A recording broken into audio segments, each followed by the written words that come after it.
Hi.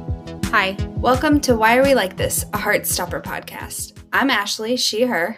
And I'm Alyssa, she, they. And today we are here to talk about Chapter 3 of the comics, Kiss. Yeah. And if you are following along in the physical books, this is Volume 2. Just to kind of keep you up to where we're at. So, Volume 2. She thick. She is thick. I think the only volume that is more than one chapter is Volume 1. Because that's which we covered previously. But I think that's the only one that actually only has one chapter. That's currently in print. It's entirely possible that that won't be the case in the future. However, I feel like the chapters are just getting longer. It's true, yeah. Volume 6 is going to be like 1,000 pages. Yeah. Give it to us. Yeah, I'm here for it. Yes. All right. I also love that this is like, I think I forgot to mention this last time, but it's like post their first kiss. Mm-hmm. But this is the chapter that's called Kiss. Yes. It always throws me off. Yeah, especially because the episode, I think after watching the show, it really throws me because Kiss, the episode contains the kiss, and Kiss, the chapter, is after their first kiss. I just kind of think about Kiss as the one with all the kissing. Yeah, there's a lot of kissing in this chapter. So yeah, we are straight off of Harry's party. Nick and Charlie have just had their first kiss, and Cy interrupted them, and Nick ran off. And we are picking up later that night. Yeah, and before we pick up with our boys, we have their journal entries. And I have a question about the journal entries before we get into it. This is all just Nick's. Yeah, it's Nick's journal. It's dated as April 17th. Mm-hmm. What is the order of the numbers in your version? 17-4. Okay, all right, yeah. It always throws me off. And mine is 417, and because I have the Scholastic versions. Oh. Right. Or rather, I'm reading for this. I'm taking my notes in the Scholastic versions. I have, of course, also the Waterstones exclusive hardcovers of volumes 1 and 2, but I have my paperback copies for annotating purposes. Fair. That first panel we get with 3 kiss, those are our lovely birds from the show. Yes. I do want to talk about something quickly in Charlie's journal entry from April 17th. Oh, yeah. We should probably read it. Yes. Can I just read the whole thing? Can I do a dramatic reading? All right. Absolutely. All right. Actually, all right. I'm going to get into character. I'm not going to do an accent. All of my English accents suck. But I am going to channel my angsty teen self. Okay. I've destroyed everything. Me and Nick have been friends for 4 months now? It sounds like no time at all, but it feels like forever. He's my best friend in the whole world. I don't know how that happened. First, we were just 2 guys who sat next to each other in class. Then he asked me to join rugby. Obviously, I said yes, just so I could hang out with him more. Then we were going to each other's houses, telling each other everything. But then I had to go and kiss him. Stupid, stupid, stupid! Of course he rejected me. Of course. God, that look in his eyes when he walked away. I guess that's what happens when you fall for a straight boy. And I have a few thoughts on this. Yes.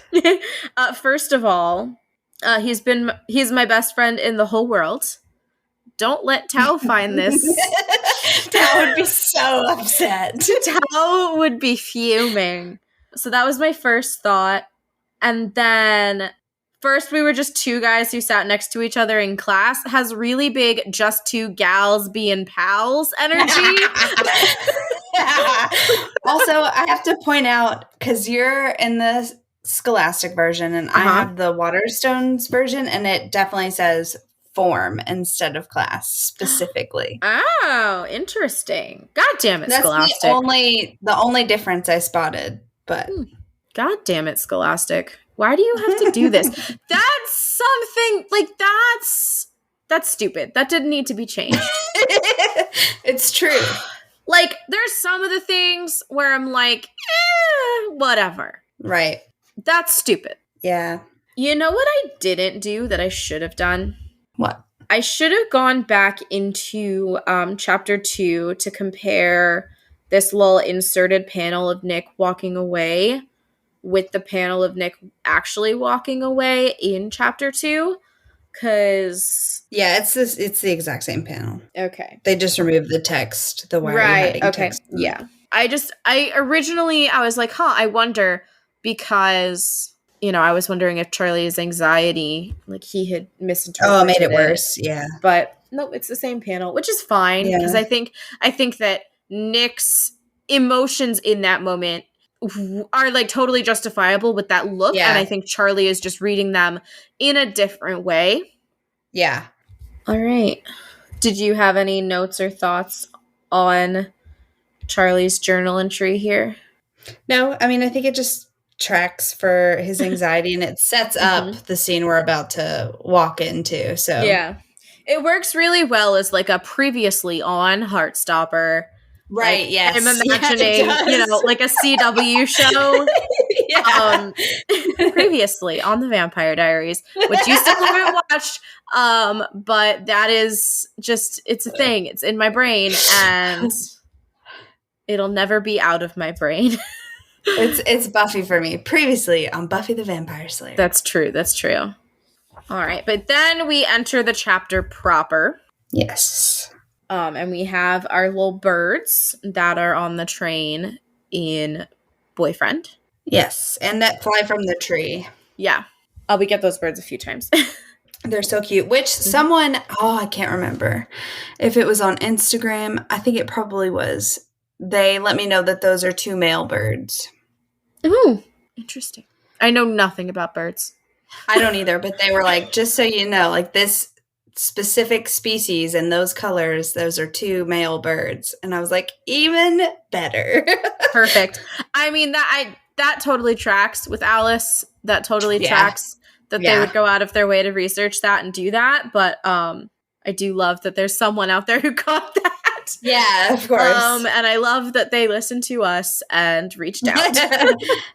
All right. So then we have later that night, Charlie is in bed and he is very sad. Also, his room is a bit of a mess, but, like, I can't judge him because my room is currently messier than that. Yeah, I mean, it looks like he just came home and took off his clothes and got in bed immediately, which, like, is exactly what I would have done as well. Yep. So yeah.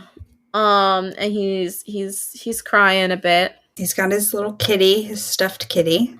Mm-hmm. And we have a flashback to him calling his dad to come and pick him up.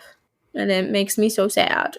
I know, this is so sad. And the way that, like, Alice really did a phenomenal job of, like, conveying all of their emotions in the drawings. Yes. It's all so heartbreaking. Yeah.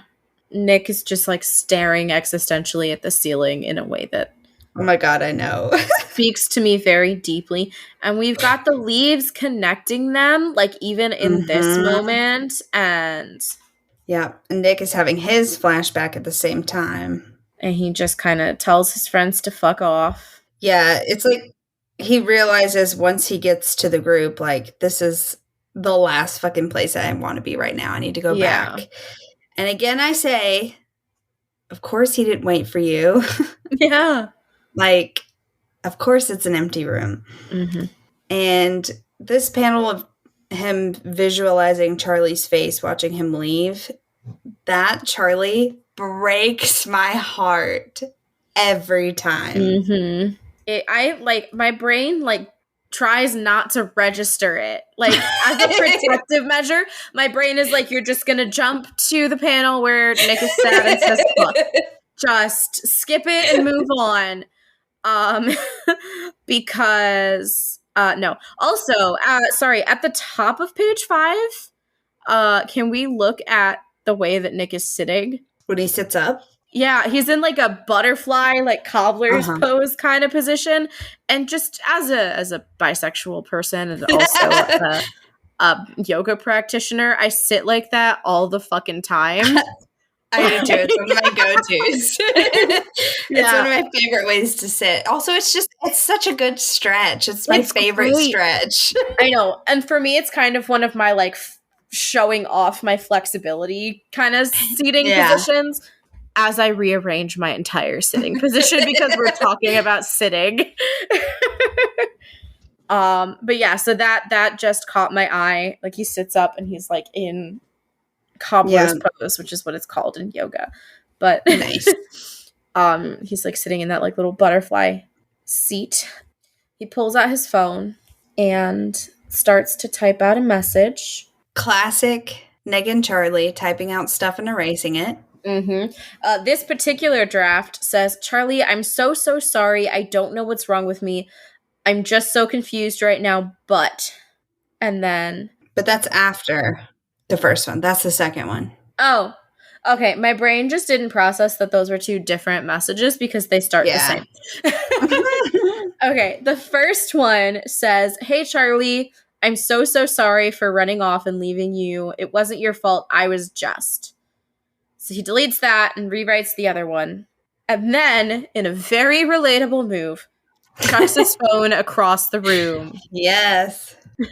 I literally next to that wrote, same. So we go to the next morning. And Charlie has gotten less than 2 hours of sleep. And he looks like it. Uh-huh. It's 10:30, so it's 10:30, and he's gotten less than 2 hours of sleep. So it has been quite a many hour. Yeah. I do just want to say that I love Comic Charlie's lock screen. Yeah. the NASA logo, but gay. Yeah, but gay. It's great. Yeah, and we see that it's Sunday, April 18th at 10:34 in the morning. And he is not having a good time. Yeah, he is not doing great. So he goes downstairs to get some tea, and we see our favorite sister. She's got a big bowl of cereal, and we see what I'm assuming is shredded wheat and cornflakes on the table there on the counter. What do you think she has, cornflakes or shredded wheat? I'm going to choose to believe cornflakes because that would be my preference between the two, but like Reese's Puffs exist, so why the fuck would I eat that shit? Well, because you don't have Jane Spring buying your cereal. That's why. This was probably be more relevant later because I have some things to say about Jane later. Is Jane a handful of almonds, Mom? Yes. Oh my God. Yes. Okay. That, because that I'm going to come back to that later. But Tori is visibly concerned because, he says he's okay. But he looks like shit, though. We're looking at him, and we know that that's not true. He looks like he's been hit by a train.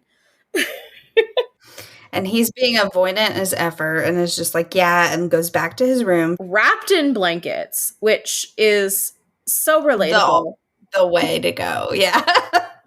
And he's brushing his teeth, and he's still, like, flashing back to the kiss, and the doorbell rings. And this is very, very similar to the show. Yeah. Doorbell rings, and Jane asks him to get it. He goes to the door, and his eyes get huge. But I like how the tired, like, lines are still under his eyes. Boy is shook. Uh-huh. And Nick is standing there in the rain, soaking wet in his super dry shirt, which I love. Yeah. It just says, hi. And then we get super embarrassed Charlie. Like, Nick, what? Well, like, his blush is overpowering his eye bags at this point. Mm-hmm. And Nick explains that he wanted to talk in person. And Charlie pulls him into the house. And again, they don't shut the door. They kept that part for the show. Like, they're standing there with the door open. Of course, Jane's going to come bug them. Like, you didn't shut the door and it's raining. But you need the rain for the, like, ambiance. Of course, absolutely. Not to pull a English major English teacher, but there's a thing called pathetic fallacy, which is where the weather emulates the mood of a scene, and the Oh. rain and like the angst. It's a very big thing in Wuthering Heights by Emily Bronte. Like the weather on the moors very much emulates Heathcliff. Okay. I don't fucking remember. I took a class all about the Brontes, but we did talk about pathetic fallacy, and I enjoyed that combination of words, so that stuck in my brain. Yeah, for sure. Nothing about Wuthering Heights did, though. I remember Jane Eyre, so look, I remember some things from that class. So yeah, Jane comes in, and this is exactly the same as the show. She's like, Nick, I didn't know you were coming around. And Nick is like, and Charlie jumps in and is like, oh, he's just picking up a jumper that he left here last week. Yeah, which is honestly solid thinking on your feet. It's very quick, but also the only time that excuse will ever work. Yes, once the Springs know, they know that all of Nick's jumpers now are Charlie's jumpers. Yes, yep. But then Jane says, you could have at least changed out of your PJs, Charlie. And this is when I first had my handful of almonds thought. Because I was thinking about how, like, those kind of, like, comments about, like, appearance and things like that have they have an undertone. They have a current. And I'm wondering if there's things that, whether consciously or unconsciously, Jane is like giving messaging about appearance and about bodies and all of these different things that maybe contributes in a way to Charlie's eventual, we're seeing it to Charlie's eating disorder. And so this was just something where I was like, huh. Yep. And, you know, we do know kind of in culture that the like subliminal messaging of like diet culture and things like that definitely does attribute to eating disorders. And I definitely in my own experiences have had things like this where comments like this have been made well-meaning by people in my life, but it just kind of all gave subliminal messaging of like, this is what I should look like and how I should be. And, you know, one thing leads to another and suddenly it's no longer healthy. Yep. So then Jane reminds Charlie that they're going to Grandma's later. I do want to point out that we do get this moment in the comics as well where Nick like takes a moment to check out Charlie in his pajamas. We get the little arrow indicating that he is like, oh, pajamas? Yeah. That's one of my favorite moments of the show. I missed that little arrow there. But that's great. It's so cute. So they decide to go upstairs, and you know, Charlie can't walk past a mirror in Nick's presence without checking his hair. I do not like that he is flattening his hair. Charlie, you are a curly girl. You need to not. Like, I think the way that he kind of like arranges and kind of like fixes his hair in the show, like, I'm like, all right, that's acceptable. That's fine. I do that too. But this is like full on. I'm like, you are. Flatten. It even says flatten. Yeah. And I'm like, yeah, maybe not do that, bud. Yeah. So they go upstairs. I love Charlie's like lean against the door with his legs crossed. We will see him in this pose more times in the future. It's a good pose. It is. And this is where we get, this is a little bit of a switch up from the show because he waits until they get into the room to deflect and be like, so, did you forget a coat? And then Nick removes his soaking wet jumper and says he didn't check the weather. I just really love, right? Charlie just full on blushing. And it says, okay, cool. Cool, yeah. Okay, cool. It's perfect. Just a little bit of belly, and Charlie is losing his shit. Yes. Which is, like, super relatable for that, like, early stages of a crush. Yeah. Like, anything. Yeah. And they both try and talk at the same time. And he flattens his hair again. That's not even flattening. He's like full on pulling his hair. And I'm like, dude, you're gonna frizz it out. It's gonna puff up and it's not gonna go well for you, sir. Yeah. He'll learn. He's still young. Yes. I also was abusing my hair when I was Same. 15, 14, so. Yeah. Charlie asks if he can speak first, which is a mistake, Charles. It really is. But it works out. It does work out, but he goes on this very, very lengthy, like, anxiety-driven monologue about how sorry he is and how he shouldn't have kissed Nick. And Nick is so confused. Yeah, he's like, whoa. I came here to apologize to you. What is happening right now? And I love how just, like, ever so slowly, Nick is getting closer as this is going on until he just, like, pulls him in and kisses him quiet. And we get the flowers. Yes. It's beautiful. It's so cute. Mm-hmm. But that before we get that kiss, though, Charlie's like, you're probably the best friend I've ever had. And he's, like, holding back tears through it, like, stuttering. And then Nick's just like, kiss. It's like, this is what I do to all my best friends. It's normal, right? Totally normal. Then we get our cute little tiptoe moment. Mm-hmm. They kiss for a long time. I know. My note says that this is pretty intense for a second kiss. Mm-hmm. But there's a lot of emotion kind of built up. This is definitely a release of tension. Yeah, absolutely. That's been built up, especially in the last 12 hours. Yeah. And then Charlie's like, you've been sending me a lot of mixed signals. I'm like, I don't think that that's the case, but I think he's sending you one signal, which is smooch. Yeah. But that really, it kind of breaks Nick. Like, he just starts laughing, and then he's like, Jesus Christ. And he's like, God, I'm so sorry. And he just, engulfs Charlie in a hug. Mm-hmm. And then we get his, outburst after that. Mm-hmm. And we get proper full-on gay crisis. Mm-hmm. He walks over and sits on the bed. And he's talking about how confused he is, and Charlie follows him over and sits beside him. This is a little bit different. Mm-hmm. He says, and I didn't expect that to happen yesterday. It's not like I didn't want to, but I hadn't really psyched myself up. And then Bloody Sigh turns up, and I wanted to stay with you, but I didn't want other people to see us doing that. I'm not ashamed, but I just need some time to figure this out. He's got full on tears coming out of his eyes.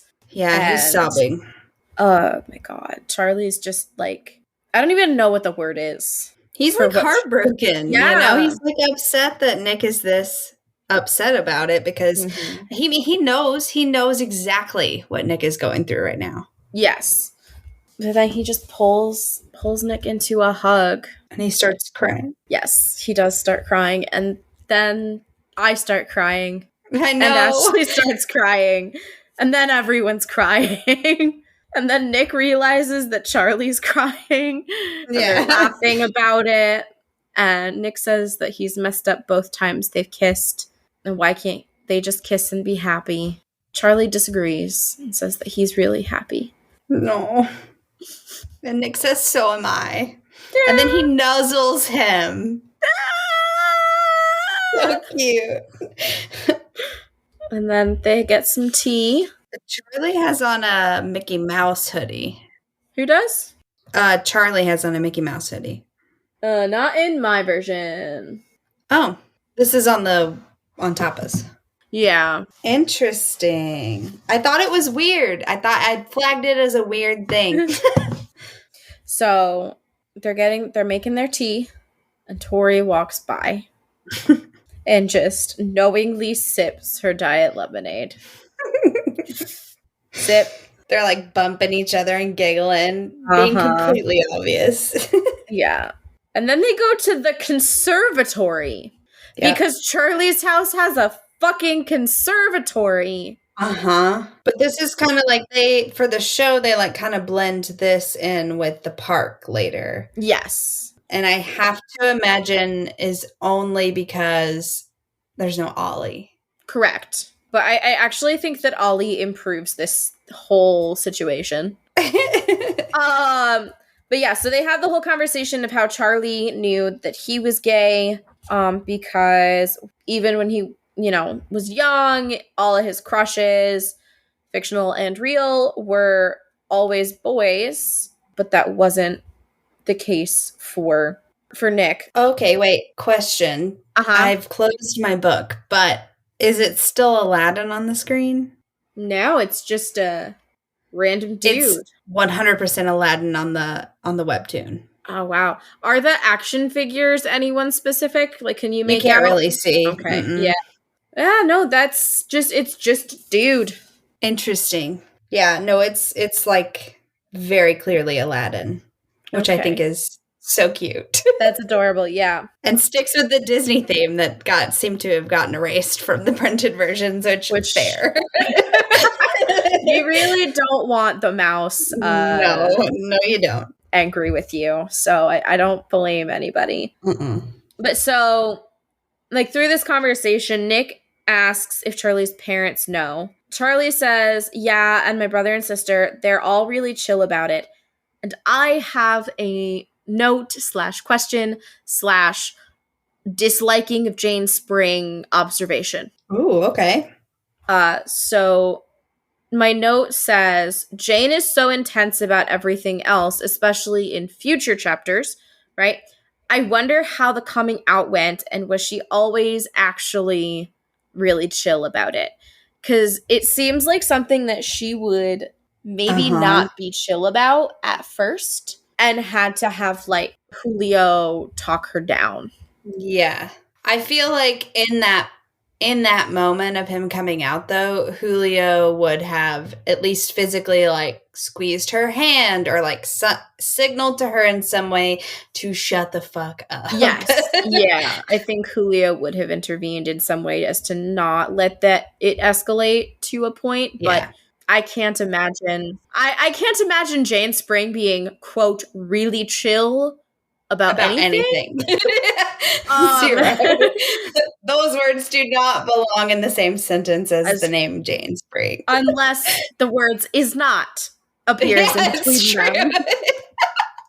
Fair. But yeah, so Nick says that he's liked girls before, but now he likes Charlie. And Charlie's like, you like me? Oh my god, he blushes so hard. It's so cute. They're such dorks. But it's also really relatable, because, like... Yeah, absolutely. Sometimes you just need to hear the words in order to confirm, like, even though you've been kissing a bunch or whatever, you just need them to say the thing. Yeah, but also, like, their kisses have been pretty confusing thus far, so... Yes. And this, again, is like a blend, because we get this scene, or this discussion, in the arcade at the birthday party instead of the conservatory. And so then Nick says, I thought I just really liked you as a friend, a best friend, because, like, I want to hang out with you all the time, and I just love everything about you, but I kept wanting to, I don't know, hug you and hold your hand. And I feel attacked. I feel very attacked by this dialogue. Because I have totally felt this way. 100%. About girls that I have been friends with. And just thought it was normal. Just, I felt I've been attacked. I would like to report an assault. Yeah, no, it's an extremely relatable string of dialogue. Oh, yeah. Wow. It just looked into my soul. Yeah. Then they get into an apology war again. Of course. Charlie says, I should have just told you I like you instead of just kissing you. And so then Nick has to do, you like me too? Yes, obviously. Like, why are we like this? And yeah, this was in the arcade in the show. Very cute. We see Nick's little puppy dog socks. Yes. Not for the first time. I think that I brought that up. Probably. He has a lot of puppy dog clothing. Yes. So then Charlie suggests that maybe Nick is bisexual or something else. There are lots of sexualities other than gay and straight. And Nick just kind of like, his eyes go wide and he's like, bisexual? Huh? Yeah. And that is also very relatable. Just like, hey, you have permission to consider bisexuality. Yeah. Guess what? You can like both. Yes. And so not long after that, actually, yes, long after that, this scene goes on for a while. It's very long, yeah. They have more conversation. I just want to get to Ollie. They have more conversation. They're kissing. And then Oliver is talking to Tori elsewhere in the house and is like, Nick's here? Tori tells him that they're in the conservatory. And so Ollie walks in. Nick starts sweating immediately. Oh, hey, Ollie. Oh my god, it's so funny. And then Ollie gets into leans up next to Charlie's ear and is like, "Were you and Nick kissing?" And he says, "No, we were just hugging." But Ollie saw their lips touching. If Nick is worried about anyone telling, he should be worried about Ollie. He's tiny and does not comprehend the weight of this. But then we get the line that I think completely changes the context of the whole secret situation. Okay. Because Charlie says, "You've got to keep it a secret, okay? It can just be a secret between us three." Mm-hmm. So Charlie is the one who first brings up keeping their relationship secret as Nick figures his shit out. Whereas in the show, Nick is the one who's like, "Hey, can we keep this a secret?" Which then I think fuels a lot of Nick's anxiety and his insecurities throughout Secret in the show. And I think that this inclusion of this conversation with Ollie and then some things that happen on the next few pages really change the context so that there's not as much of that anxiety on Nick's part. Yeah. I hadn't thought of it like that, but you're absolutely correct. Charlie being the one to bring it up. Mm-hmm. And yeah, it completely changes the context of this whole thing for the better because there's not all of this nervousness around it. Yeah. And then they go to say goodbye. Charlie says, "I wish I didn't look an absolute mess." And Nick says, "You don't. You look really cute." And then he steps forward and brushes Charlie's hair out of his face and says, You always look really cute." And so it is cute. Fucking adorable. Yes. Oh my God. So adorable. And then Nick has to go. He borrows an umbrella. But then Charlie is not wearing Converse in this scene. No, he's not. But the thing to note is that they are not tied, and he is running down the street in the rain with untied shoes. Yeah, blech. Horrifying. Calls after Nick. Charlie does a little kind of glancy glance, looking around to see if there's anyone who would see, and then he kisses Nick. He's like, "Okay, bye," and runs back to his house. And we get the iconic panel of Nick with the umbrella looking up towards the sky, which gets recreated really well in the show. Mm-hmm. And this is at the point in the webcomic that we get the Flower Shop mini comic. It's kind of in between these two. Mm-hmm. Which we are going to talk about all of the mini comics separately, on their own. So then we go to later, where Nick and Charlie are texting, and Nick is again confirming that it's okay to keep their situation a secret at school. Mm-hmm. And Charlie is super understanding. And he says, "Seriously, I know what it's like to have something spread around school before you're ready." Which is a point that is not brought up in the show that I wish was. Right. Yeah. Especially because Charlie getting outed, I feel like, is more of a thing in the show. It comes up a bit more. Yeah, because by the time the comic starts, he's already quote unquote popular because of it. And That's not something that has happened in the show. No. They are a trio of borderline outcasts. Not a group, a trio.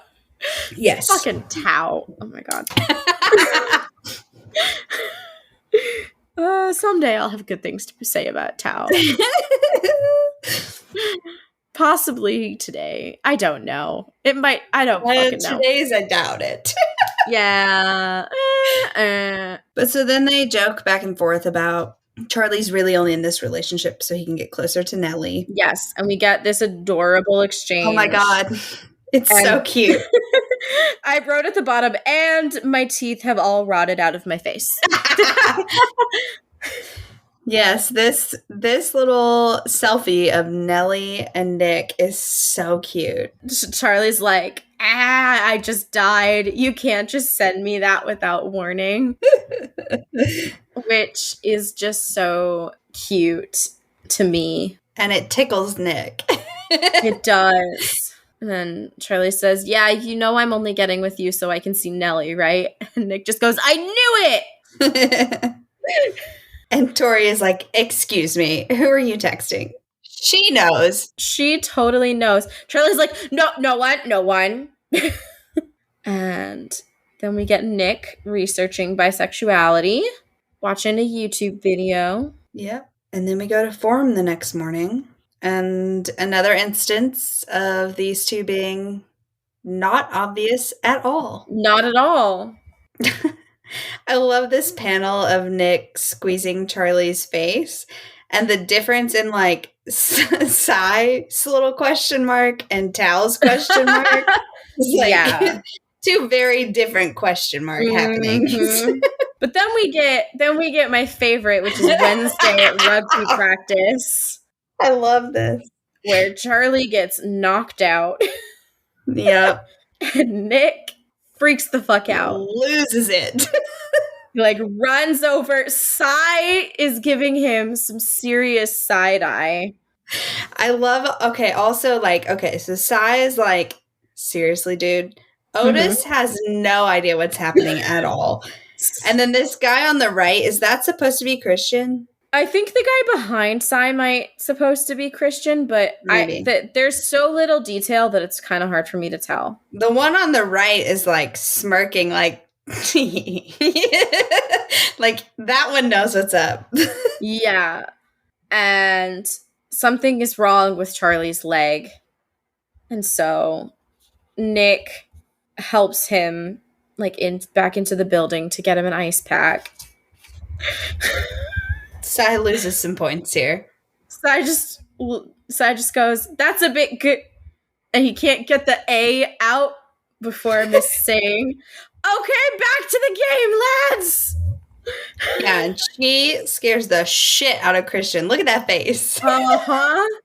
Listen, I have seen that face on children's faces before. It's great. But I am sad that we didn't get this in the show.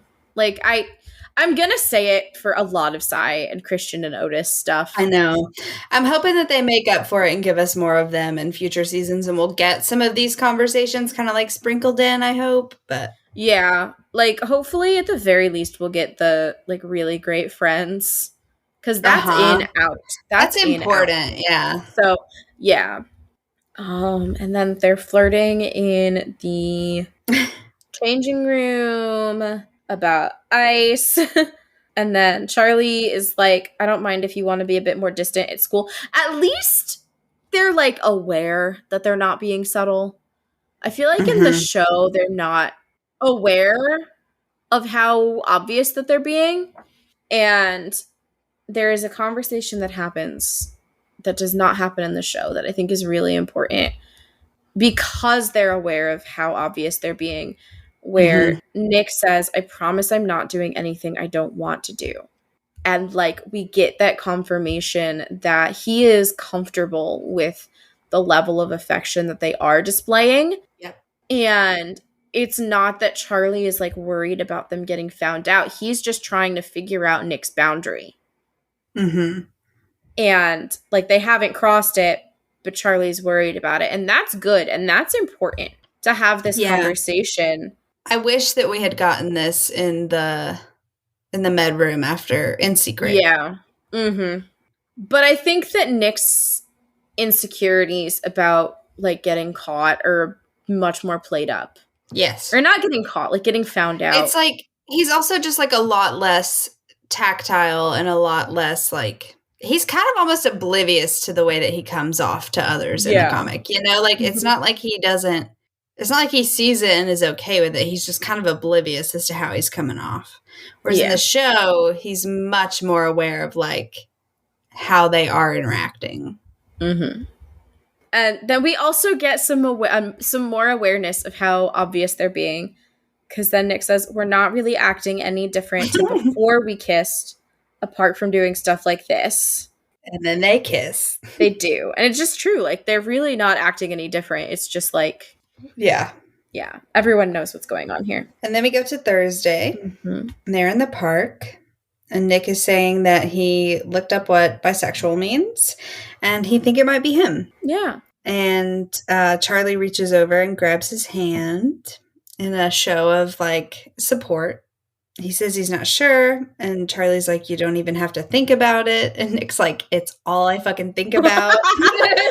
Which I highlighted just as, like, same, bro. Same. Yes. And then Charlie is like, well, let me distract you then, and goes to kiss Nick, but then they hear some people, like, walking not far away, and Nick kind of pulls away. I love that the like Nellie and the dog are like interacting. Hi? It's so like, cute. Hello? Mm-hmm. And so kind of Nick and Charlie have this conversation of how like Nick feels bad that he doesn't want to kiss Charlie in public like that, and Charlie is like completely understanding. And he's just like, well, can I just get an extra kiss when we get back to the house then? Yeah, so cute. So cute. And then Nellie comes up with the Frisbee and is like, boof, boof. So cute. I love it. So then they play Frisbee with Nellie. We go back to form on Friday. Mm-hmm. Charlie informs Nick that it's kind of his birthday next Tuesday. Just maybe sort of. Yeah. And they're going, he and his friends are going bowling tomorrow, and he wants Nick to come. And Nick screams yes. Yeah. Which gets Mr. Lang's attention, and you know, he says, Nick and Charlie, keep it down, please, which I hear in the actor's voice from the show. Same. And this conversation is very, very much the same as it is in the show, where Nick is like, thanks for giving me barely any time to get you a present. And then we jump ahead to the bowling alley, which is the most 1990s bowling alley I've ever laid my eyes on. The fucking star wallpaper and the triangle carpet. That specific combination. Plus, we don't get as excellent of a sweater. Nothing will beat Show Charlie's sweater in this scene, though. So. Number one. Mm-hmm. And Nick just pulls him into this big hug that literally swings him around. Like, literally sweeps Charlie off his feet. Super platonic. Just two dudes being bros. And then we get this, like, quick little introduction to each of Charlie's friends. So we get Tao, and it says, that's Tao. Sorry in advance if he says anything rude to you. That's just the way he is. I love how they all have their, like, little poses for their, like, introduction cards. And he's got, like, his hands on his hips. And he's, like, yelling about something. Yeah. Mm-hmm. And Alad's really shy, but I promise he's really nice. And he's just, like, chilling, looking at Tao. Mm-hmm. And then Nick recognizes Elle. And so Charlie says, her name's Elle now. She moved to the all-girls school last year after she came out as trans. I think she and Tao kind of like each other, but they haven't said anything about it to anyone. Does your copy say after she came out as trans? Yeah. Because it's not in the webcomic. It just says, her name's Elle now. She moved to the all-girls school last year. Is that in the UK edition as well? I'm just curious about all of these differences. It's page 110. Yeah, in this version it does say after she came out as trans. I wonder if that was like an edit for the print version just for clarity. Maybe. Yeah. But I don't like it. It's clunkier. Yeah, it is. It's clunky. Because that's always something that I've been like, oh, that's a weird line. But yeah, no, it's not there on the webtoon. Mhm. I do love that also Elle is like full on like heart eye, like staring at listening to whatever Tao's yelling about, like smiling, like super into whatever he has to say. And I love her like big round glasses and her pigtail braids. Super cute. And I love that Nick kind of draws this parallel between Tao and Elle and him and Charlie. But it's very different because at this juncture, Nick and Charlie have done something about it. Yeah, it's true. Tao and Elle have not and will not for a But bit. they don't know that. They don't know. That's true. So he introduces Nick to them, and Aled is immediately like, okay, hi, what name do you want to put on the board? And we find out that Nick and Elle used to have geography together, so they're kind of catching up. And Tao is kind of just like, hey, not openly hostile. Yeah, I like that at least in the comic he is warm towards Nick and then like cold behind his back. Like, yes. Which is, I'm not advocating for being like two-faced and stuff like that, but like at least he's making a little bit of an effort. Yeah. And we get a little, snapshot of the scoreboard, and we've got birthday boy, Aled, Elle smells. Oh yes, Aled smiley face. Elle smells, Beanie, parentheses, Tao, and Nick. And just Nick.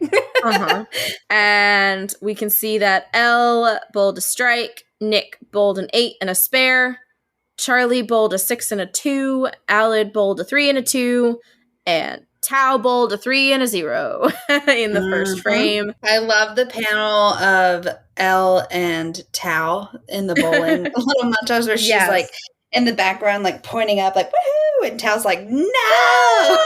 Yes.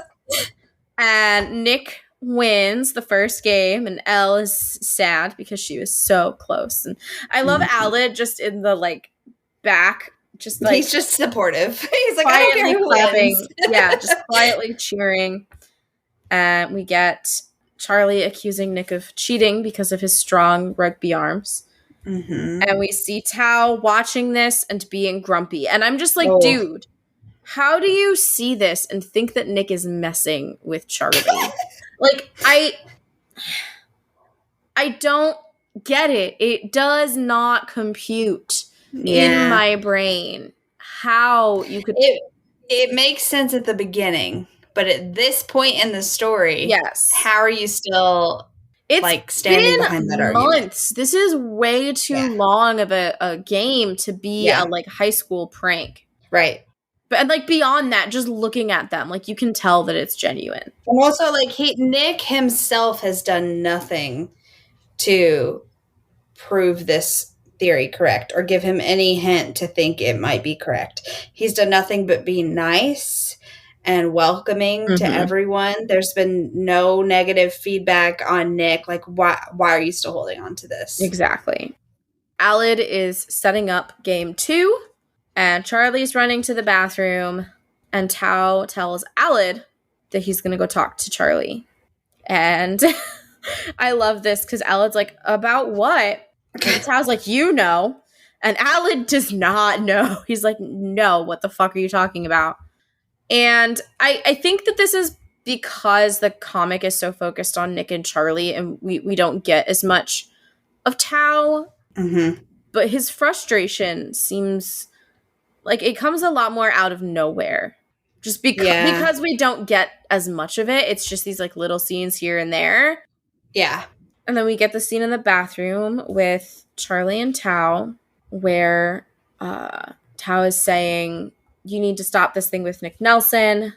He's clearly straight and he's leading you on, which Nick overhears because he's gone to get some chips. And I'm not sure that we're watching the same interactions, though, if Tao is saying he's clearly straight. Yeah, he says he's flirting with you for a laugh, which I have to default back on the fact that it's been months now. If this was a teenage prank, it would have lasted weeks at most. And the other thing is, you would have seen, like, his other friends, like, around the corner snickering or something. Like, it would be a lot more obvious. Maybe not to Charlie, but to someone on the outside. And that's just not the case. And it's, it's a very similar interaction where even Tao can tell that Nick's flirting with Charlie, and Charlie says, and you think he's straight just because he doesn't look gay.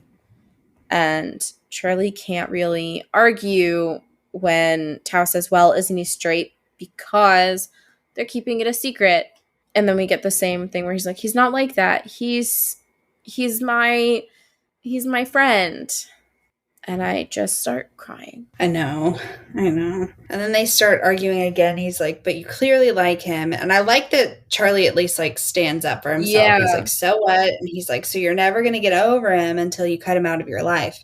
Charlie's like, well, I'm not going to. Why do you keep nagging me about this? He's one of my best friends now, and that's not going to change. And this is the part of the dialogue that I wish was in the show. I know we talked about it. But, like, this is where we really get to see, like, where Tao is coming from. Yeah. And we don't get that piece of the show. And it makes me not as soft towards him as I am in the comics. But he says he's worried that one day Nick will find out that you like him and, I don't know, do something bad. Like, all of his year 11 friends, like Harry, are kind of judgmental and exactly the sort of people who bullied you last year. I was the only one by your side back then, and I'm so scared that it'll happen to you again. We weren't close with Alad and Elle back then, and they don't know what it was like. Used to be terrified to come to school, and there was nothing I could do to help. Yeah. Which is a really tough place to be coming from. Yes. I do, from this dialogue, have questions about the, like, backstory, just because I wish that we knew more about the bullying. I wish we maybe, like, saw some of that a bit more clearly and saw the interactions with Tao. I think that's the thing, is, like, I don't necessarily want to see Charlie getting bullied. I want to see flashbacks of Charlie last year having conversations with Tao, because I think that might help to kind of, like, contextualize how angry Tao is at all of this and how overprotective he's feeling. But I also just have questions about the friendship timeline. And I think I had similar questions in the show. It just, like, I don't know, it doesn't fully compute in my brain. But I don't think that those things take away from, like, Tao's vulnerability here. I think it just, for me, would help me to feel, like, even more empathetic, because we don't see a lot of Tao before this scene. And so I would like something to just give me that context of, like, what was going on, what was their friendship like a year ago, and what specific things are really causing Tao to feel this way. Yeah. But Charlie promises that Nick isn't like that, and Tao agrees to kind of give him a chance. And I'm curious if this is different, because it's different in the show than it is in the published book. But he says, okay, fine. But if he even hints that he might be a dick, Charlie says, yeah, you'll report him to our head of house. I know. Is it the same in the webcomic? Yeah. Okay. That being said, I prefer the TV version. Yeah. The strongly worded DM is just, like, such a good. Yes. Well, I know, because I love the, like, yeah, you'll murder him. Because what it is, it's I was going to send him a strongly worded DM, but murder's fine too. That is an excellent line of dialogue, and Will Gao crushes the delivery. And this is just kind of disappointing. Yeah. So they go back, and Tao sees Nick and Charlie together, and he does kind of soften a little bit. We have this little panel of him kind of, like, looking. He's got, like, a little bit of a smile. Charlie's so cute. He's, are you getting more food? And he, like, tilts his head and raises his shoulder. And Nick just gives him a big, big hug. And we know it's because Nick overheard Charlie and Tao, but Charlie doesn't know that yet. Mm-hmm. Elle wins the second game. And then we have a flirtatious parallel, right, where Tao is like, why do I always lose? And Elle says it's because of his adorably short arms. Tiny Tao. He's like, don't call me that. Mm-hmm. Which, of course, doesn't work in the show because Will Gao is taller. Is giant. Yes. He's so tall. But they use it in a very good way. So I'm like, yeah, they do. Mm-hmm. So Tao and Elle and Alid leave. And Alid is so sweet. He goes, oh, and Nick's really nice. I'm glad you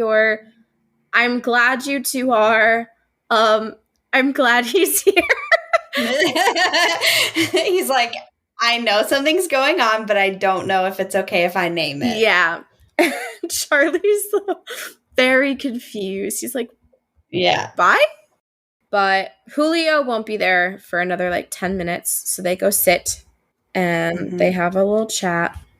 And Nick gives Charlie his present. The detail that they went into on the show. I know we talked about it when we saw this scene in the show, but that is the picture frame. Yeah. that they used in the show. It's wild. And yeah, so it's like a decorated, home decorated picture frame with a picture from their snow day. But he labeled it Snow Day Heart. Yeah. And Nellie with her little snow jacket. Probably one of his favorite days ever. Charlie wants to kiss him so bad right now. And I love how he just grabs a menu off of the other table to prop up so that they can kiss behind the menu. That's super cute. It's very cute. Nick confesses that he overheard Tao and Charlie in the bathroom. Charlie's like, oh no. And this kind of starts a little bit of a spiral in Nick. His anxiety, he's like, do you believe what he said? I'm not just doing this for a laugh. Charlie's like, no, of course I'm not. And he's like, yeah, I don't know why I would have believed that. And Charlie's just like, Tao can be very forceful in his opinions, which I think is an understatement for Tao. Yeah. Nick says he's just so scared of doing to Charlie what Ben did to Charlie. And I think it's interesting that... Not interesting. It's adorable. I think it's adorable that he cuts him off by putting his hand over his mouth. Yeah. He's like, no. You don't say these words. You are nothing like him. And I think it's a really important conversation for them because I feel like it would be very easy for Nick to think it's the same just because they're keeping it a secret. And I think that it's good that he kind of says, hey, I'm feeling this way. I'm really scared that I'm doing this to you. Which, number one, the fact that you're worried about it means you're not doing that. Yeah. But number two, it is important that you guys are on the same page about it, because if you just keep that all pent up, it's not gonna help anyone. It's true. And then I have to point out an inconsistency that I have noticed, a big one. He says you're nothing like him, and you can see in the panel where Nick says okay. Mm-hmm. And he has on his jacket still. Mm-hmm. And then we cut to their feet and back to the table, and Nick does not have his jacket on anymore. Where is the jacket, Alice? Where did it go? Where's the jacket? And then we get Nick saying that he wished that he had helped Charlie when he was being bullied. Charlie's like, but you didn't even know me. And Nick wishes he had known Charlie. I'm get teeny tiny Nick Nelson. So sad. He's so little. Yeah. I love it. I love the artwork of the panel of Charlie being bullied, but and it's very similar to some of the shots we get in the show of the drawings near the locker room. Mm-hmm. And then I don't know why I love it so much that Charlie pokes him with a straw, but I love it so much. And he's like, no, it's being cute. Sad on my birthday, which I hear in Joe Locke's voice. Yep. Nick's like, oh, yeah, you're going to poke me? Well, I'm going to poke you back. Mm. And so he takes his straw and starts poking his dimples. And he's like, oh, I thought your birthday wasn't until Tuesday. Isn't that what you said? I love the, Nick looking at Charlie with the heart. And he's, blushing. and smiling. It's so cute. Yeah. They're both so cute. The comics are like even cuter. And then we get to 2.5 weeks later in May. Nick is late for fourth period. Yep. And he's doing his homework in the hallway. And we see a little like bulletin board that he walks past with the high achievers from year 10. And Charles Spring is on there. But also we have George Henderson. And that's Isaac's last name in the show is Henderson. Yeah. And so I wanted to just point that out. And Alid is also on this list of high achievers. But yeah, so Nick is doing some homework, and his face is my face. Yeah, doing math. Ugh. Some square roots, which no fucking Absolutely thank you. Not. Goodbye. Mm-mm. And he rounds the corner and bumps into Charlie. So this is something that we get in Meet or Crush? That's in Meet. That's in Meet, yeah. So he runs into Charlie, and it's weird because they kind of like blend these two conversations together. Yeah. Charlie is supposed to be in Spanish class, but the school orchestra is doing a joint concert with the girls' school, and they needed me to play drums for the rehearsal. And I have questions based on that wording. Is it who's playing drums for the show? Because yeah, and I'm like, my note says, "Are you not in the school orchestra? Is that not where you play the drums? Is that not a thing?" Like, it's very weird because we also don't see the concert. No, we don't. It's weird. Yeah. But yeah, so then Charlie helps Nick with his math homework because he was going to do it last night. But Charlie came over, and yeah. Tara walks in, and she is instantly like, "Gay?" ? Mm-hmm.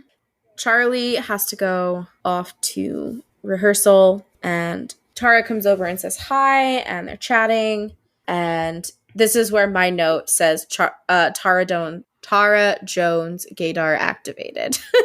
Yeah, she's instantly like, okay, you guys getting along? Well then? Mm-hmm. Yes. Charlie is just like playing the drums and doesn't know that this is happening, and then Nick tells her that they're sort of going out, and Tara, she like puts her hands over her face, and she's got her clarinet like in her elbow crook, and it's so cute. I love it. It's very cute. I love the little flashback too, reminding us that like, okay, she came out to him at Harry's party, and that is his indication to be like, oh, this is a safe space. I can tell Tara, and he just goes for it. I'm so proud of him. He just goes for it. Yes. I am curious what band nerds feel about the way that Tara is holding her clarinet at the bottom of 161, because I feel like this is probably incorrect, and that people would take issue with it, but I don't know for sure. In the elbows? Yeah. Like, I feel like people would be like... I feel like for temporary, it's fine. But anyway, so they're chatting. Tara's really excited for Nick, and they have a really good conversation about how she's the first person that he's told, but that it does feel good to have told someone. And so in this, Tara and Darcy are already out, and we pretty much knew that from Crush. I almost called it Kiss because it's Kiss in the show. But so we know that from Crush, and Tara says that when they did tell their friends, some of them were surprised, but a couple of them were like, haha, we've known for ages, because they weren't as good at being low-key as they thought they were, which I know, it seems pointed. And then a wild Darcy appears, although a wild Darcy hasn't really appeared, because this whole previous page we do see Darcy kind of creeping up ever so, right? And then it just goes, and Tara freaks out. She's like, got you. She's like, oh my God, I hate you. I love that also, instead of Tara introducing them, Darcy's immediately like, so, this is Nick? And Darcy's like, he knows. And Nick's way of explaining this is to say, well, I'm going out with Charlie Spring. He wanted to say boyfriend. He did. Yeah. And then they all look over to Charlie. Charlie's like, what? What's happening? Why are they talking about me? Darcy is so excited. She screams, oh my god, we found another one. Then we get this gross Harry. I'm so glad this isn't in the show. Oi, oi. Girl on each arm. Get in there, my son. Get in there, my son. Blech. Like, I'm physically nauseated by that. Like, but we do get the why are straight people like this? Which is something I have said many times in my life. Many times. And Darcy asks Nick if he wants to be out. And he's not really sure because he doesn't really know what he would be out as. Mm-hmm. Then we get, that's okay. Tara didn't know that she was a lesbian until we'd kissed like 6 times. Which we don't get that, hey, it was only 2. Yes, I'm choosing to believe it did actually take 6 times. Yeah. And then we get, this conversation where Tara is telling him to wait until he's ready because rumors spread fast and it can be really hard to deal with. But then they get cut off because the like band teacher calls Tara and Darcy over to the rehearsal. Darcy suggests that they should double date soon. Mm-hmm. And then Nick realizes he is super late for math. He's so late. So then we jump ahead and Nick and Charlie are hanging out in someone's house. I can't tell. Yeah, I'm not sure. Yeah, but Charlie is looking over some Spanish notes and Nick is working on some math homework. And they're listening to Boyfriend by Best Coast.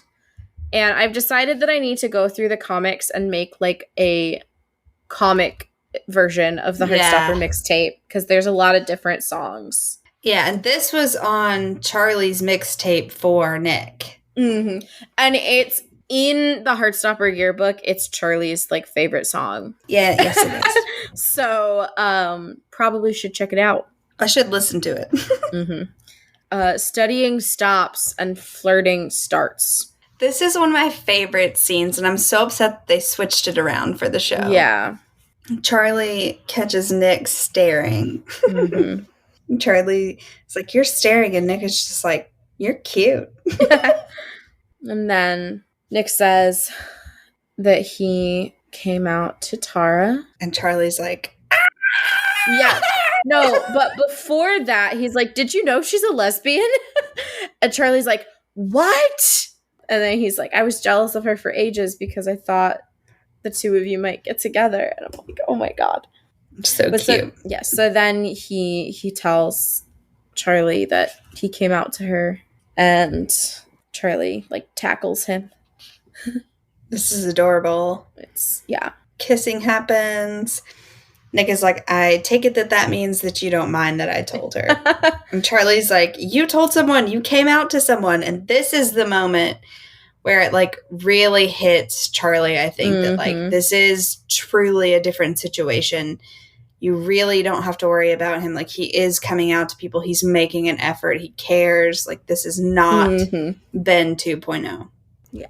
And he says going out with you is like a dream. And then no more studying happens. Nope. Just kiss. I wish that we had this scene of Tori walking in on them, though. Like, I wish we had gotten that. Yeah, she walks in. And she's gotten some pens that Charlie wanted. Nerd. Yeah.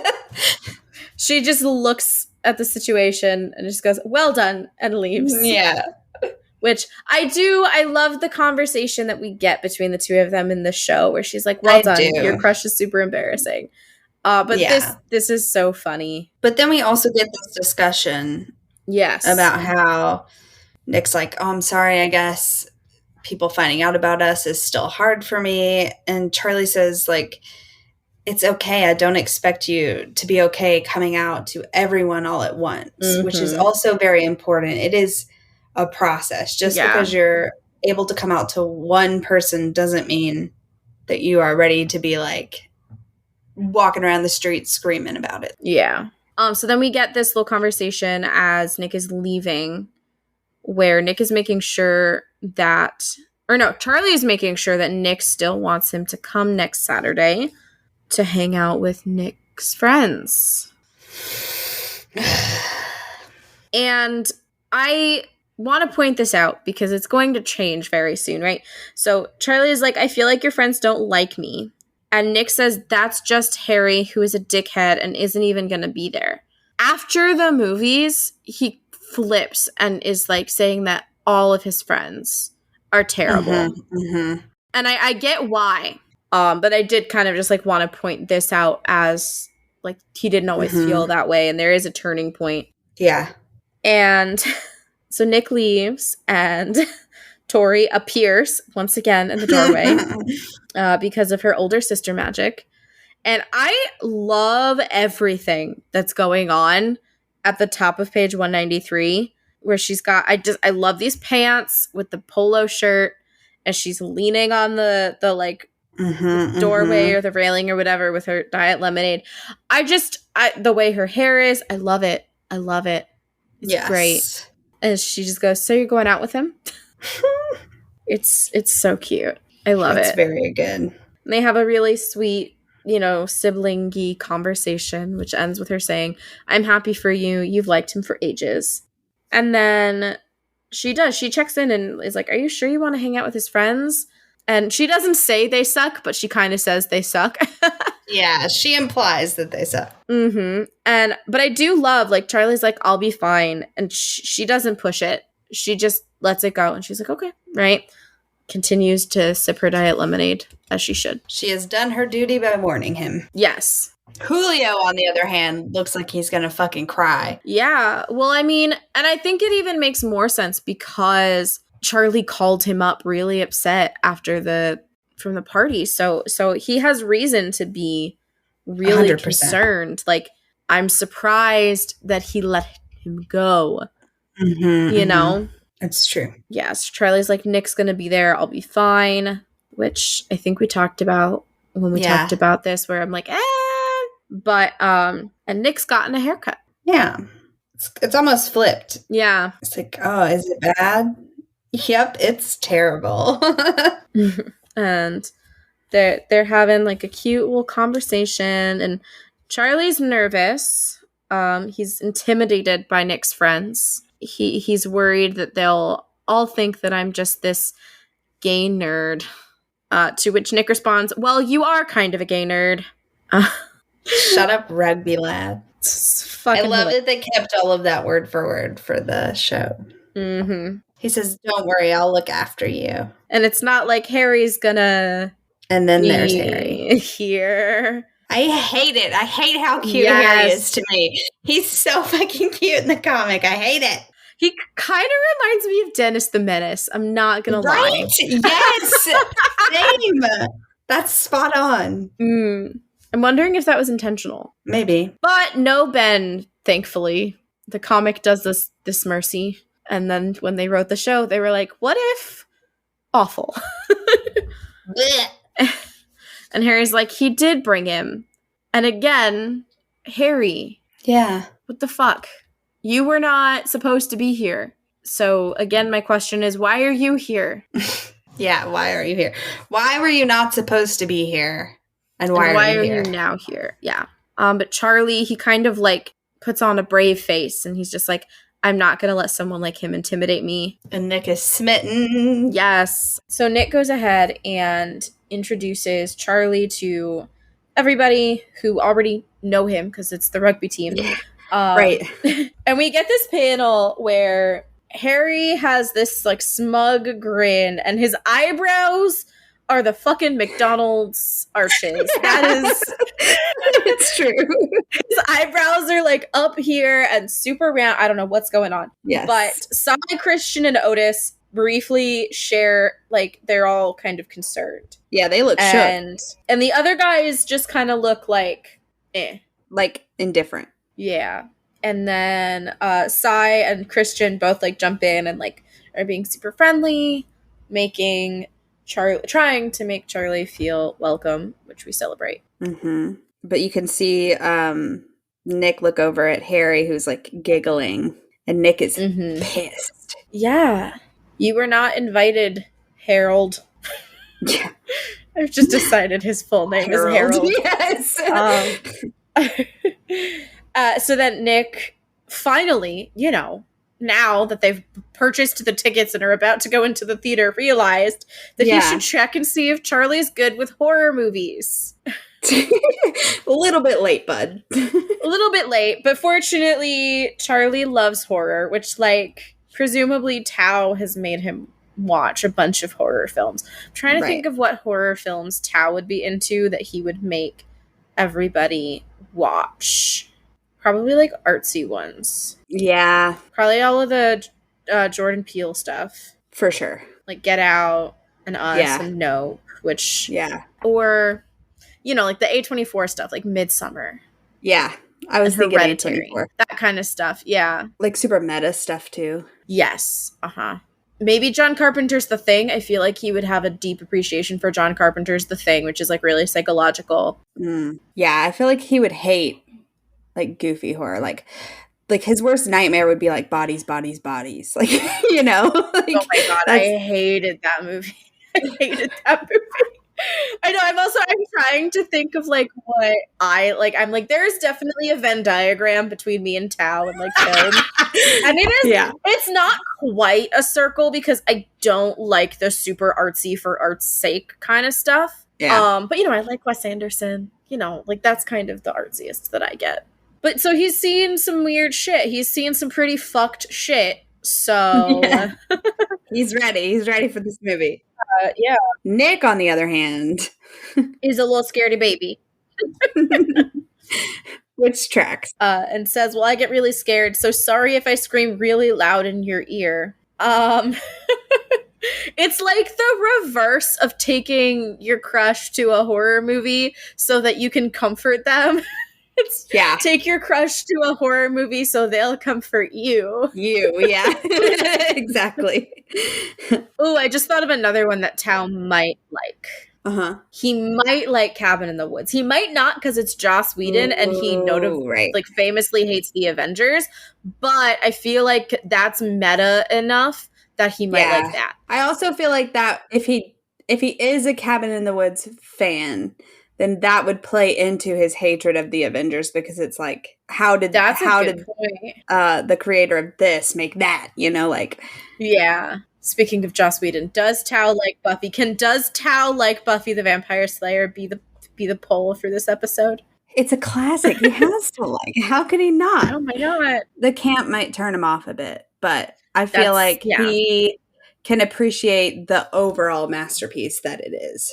Yeah, he'd be the person who talks about the body as one of the greatest episodes of television ever made. Yes. He's correct. Hush. I am for that person.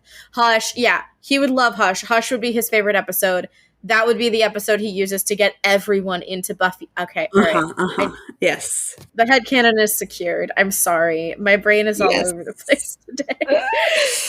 So Charlie takes this moment to swoop in with some flirting and nudges him and says, well, if you get scared, I'll be right next to you to hold your hand. But then Harry kind of notices what's going on, and Charlie notices that Harry notices, and he literally folds into himself. Mm-hmm. And it hurts me. Yep. Deeply. And Nick notices that Charlie notices Harry noticing.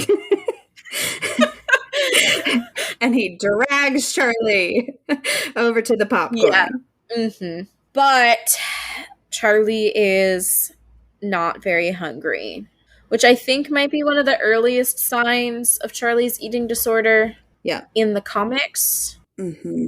And then Nick calls Charlie Char. And everybody melts.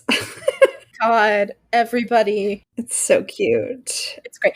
Alice is so good, both in the comics and in the show, at having these really heavy moments and giving them their due, but then giving comic relief in a way that doesn't dismiss what just happened. And I love it. And I think that this is one of those things, and it's like, it's so organic because it's not like either of these characters is trying to lighten the mood. It's just an organic conversation where Nick is concerned and he says, "Seriously, Char, are you okay?" And like is trying to have a serious conversation, but then Charlie just gets so hung up on Char, which like totally makes sense. Yes. The second that he says Char, Charlie's not listening to anything else. I love this panel of Embarrassed Nick, though. It's great. So good. Oh, wow. That just slipped out. So his blush cute. is like so deep. His shoulders are like up by his ears. He's full on like, shit. I didn't mean to say that out loud. Doesn't want to say it again. And I think I pointed this out when we talked about the show, but Nick, you have an instant Charlie melt button. Why are you never going to use it again? Use it all the time. Yeah. It's an empty threat for sure. Oh, yeah. And I think he says it again in this chapter. Yeah. But still, it's adorable. He's just so genuinely embarrassed, and I'm like, why are you embarrassed, dude? You did it cute. Yeah. Own it. Turn Charlie into putty. Right. So then we go into the theater. And we get this cute panel of their little feet, the Converse next to the Vans. And Nick is fucking shaking in his seat, sweating. Terrified. Yes. And Charlie's just like hanging out, chilling.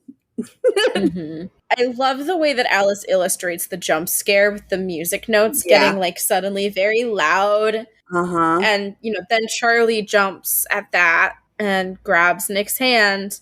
Like they definitely grabbed each other's hands. Like they jumped towards each other. I wish that we could have seen like the popcorn spilling out. Like it's like clearly happening in the panels, but I wish I guess they didn't end up with any popcorn in the show, I don't think. But no. It would have been cute to see like the popcorn go flying. That totally, I think I just like flipped ahead. I think he's sitting next to Sai. So, like, I want to, like, see the popcorn, like, hitting Sai and Sai looking over. Like, dude, what the fuck? With his little side eye, like, could you two get a room already? Like, yeah. So, again, Charlie looks down and is like, oh, they're holding hands. And he, like, pulls his hand away. I love that he's not only holding his hand, but he's also gripping his sleeve with his other hand. It's like holding on for dear life. Which is adorable. And also same, Charlie. And then he's the one who apologizes, which, like, again, we talked about earlier how in the show, it's, like, Nick being so in his head about, like, having to keep it a secret. I really like the ways that it's Charlie here. Like, Nick is really testing the waters of, like, what he's comfortable with. And he's making it clear that he's comfortable with everything that they're doing publicly. But, like, Charlie so insecure about it just because he doesn't want to feel like he's making Nick do anything that he's not ready for. And it's just this really interesting dynamic. And I prefer the way that it is in the comics. Yeah. Harry would be the one that like has his feet up. Oh, yeah. Like that tracks. I also, but like in my defense, I sit like cross-legged in movie theater seats. So. And I was also that teen. Like I liked to have my legs up. So I understand that, but like the way he's sitting though, he's like got him up. Like he's the kind of person that would like be pissed off that he had to put them down for you to go to the bathroom. Yeah. That's the body language I'm getting from him. Scoffs and pretentious rich teen. Ugh. And the reason that we see that is Nick kind of does like a quick glance down at everybody and reaches over and holds Charlie's hand. And then we get these two panels side by side of them like out of the side of their eye looking at each other with like these little hearts. And Charlie's is like heart question mark and Nick's is like heart exclamation mark. It's so cute. It's great. It's really, really, really well done. And then Charlie informs Nick that he's a dork, which is true. But it's like clearly a big step for Nick, and it's really sweet. Yeah. And I'm very proud of him. Yes. And then we get the most teenagers walking out of a horror movie conversation that I've ever heard in my fucking life. And I worked at a movie theater. So I witnessed a lot of teenagers walking out of horror movies. Charlie is, I feel like this is like one of the areas in which Charlie can like be the like tough guy of the relationship. And he's like trying to flex it, even though we all saw you jump and grab your boyfriend's hand. He's like, I did not jump at all the jump scares. And then we see Harry behind them is like taking this in, and we get a little exclamation mark above his head to be like, oh, I'm going to go start shit. Yeah. And he interrupts, and this is pretty similar to the show, to the point where I just hear Cormac's voice. Yeah. Except we do get another F-bomb from Nick. Yeah, but before that, and we talked about this, I think it's, what about Zayn Malik? So instead of Harry Styles, like it is in the show, it's Zayn. Yeah. But yes, we get another instance of Nick saying fuck. So he actually says it before this panel, too. Oh, I missed it.